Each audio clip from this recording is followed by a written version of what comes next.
The United Nations says that the world's population will hit 8 billion people today, with much of the growth coming from developing nations in Africa. Ian Lee has the story. It's not a small world after all. We now share the planet with 8 billion people, according to the United Nations.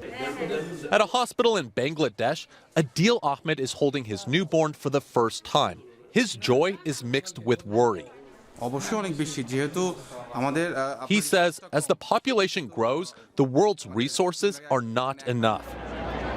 About 333 million people now live in the United States, making it the world's third most populous country. Nigeria is on track to overtake the U.S. in the coming years as its population soars.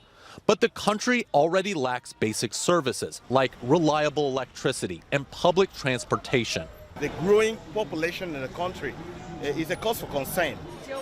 Next year, India is set to dethrone China as the world's most populous country.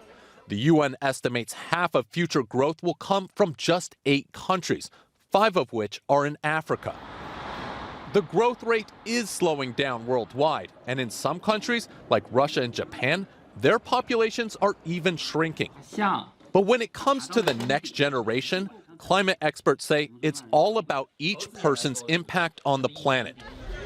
For instance, Kenya has a population of 55 million people, about 95 times more than Wyoming.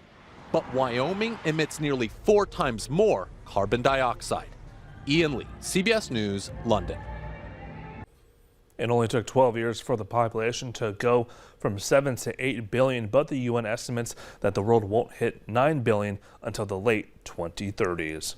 Well, still ahead at noon, if looking to make your holiday feast stress-free, the Mr. Food Ted's Kitchen has some tips that you're not going to want to miss. We'll show you right after the break.